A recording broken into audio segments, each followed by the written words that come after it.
Shalom, salam sejahtera saudaraku, sahabatku dan anak cucuku.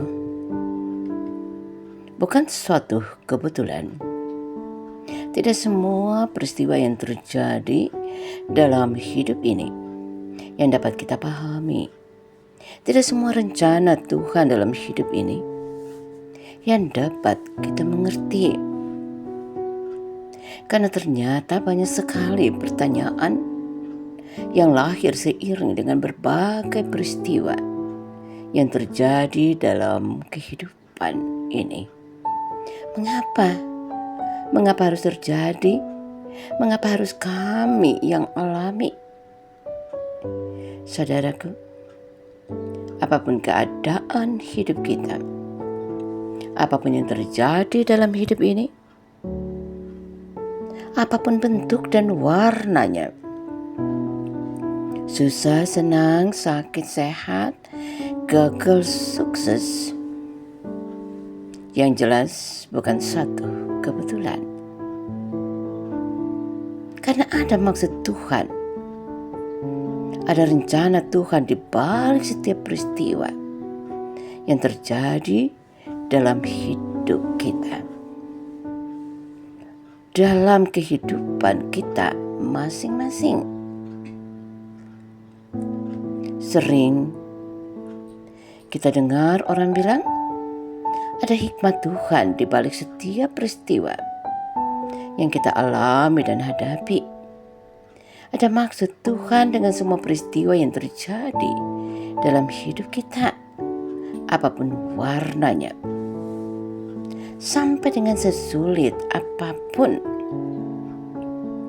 Sebagaimana yang dikatakan oleh Paulus, Tuhan menggunakan segala keadaan hidup kita, apapun warnanya, untuk mendatangkan kebaikan bagi kita.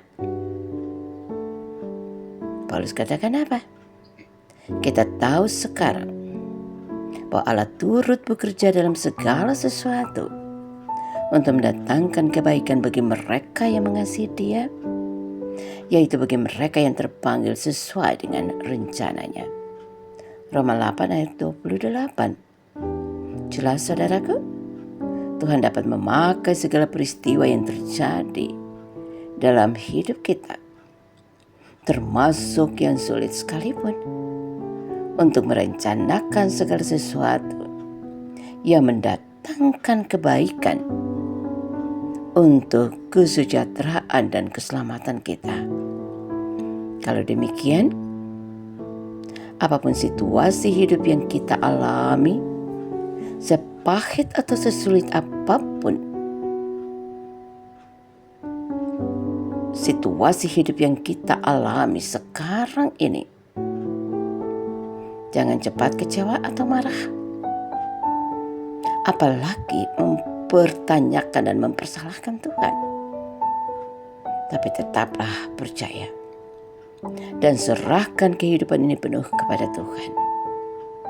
Mengapa demikian?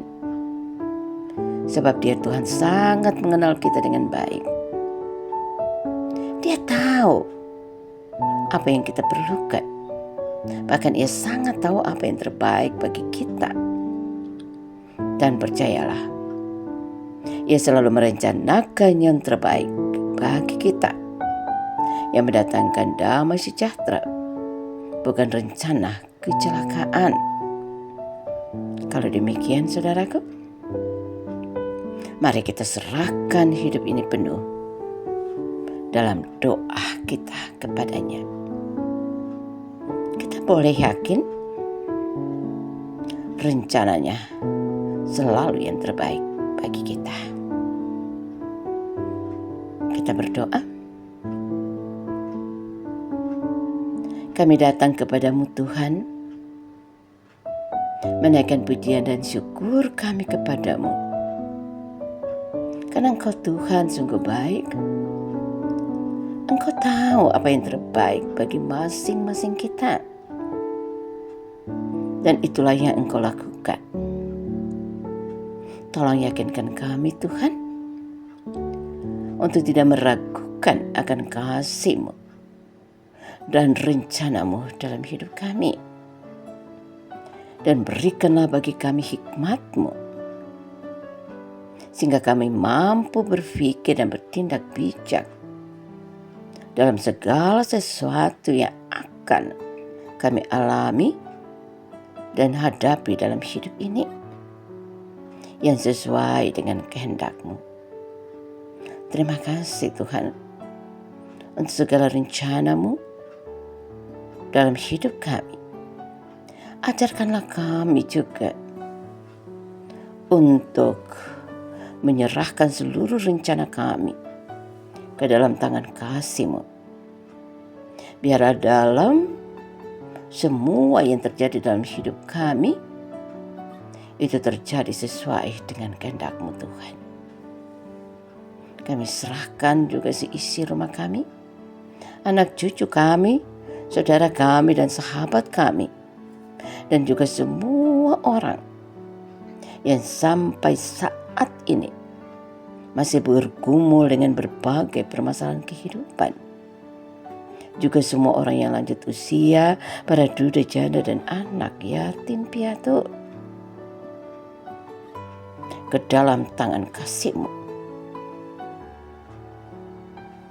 Berjalanlah bersama mereka Tuhan. Peganglah tangan mereka, tuntunlah hidup mereka. Biarlah mereka selalu ada dalam pengasihan dan pemeliharaan-Mu Tuhan. Ampuni kami Tuhan, dan terimalah doa syukur kami. Doa penyerahan diri kami dan doa permohonan kami Tuhan, kami naikkan kepadamu. Hanya dalam nama Yesus Kristus, Tuhan kami. Kami berdoa kepada Bapa di surga. Amin. Selamat memasuki minggu dan hari baru. Selamat berkarya. Selamat beraktivitas. Saudaraku, sahabatku, dan anak cucuku. Berjalan dan berjuanglah terus bersama dengan Tuhan yang penuh kasih itu. Tuhan Yesus memberkati.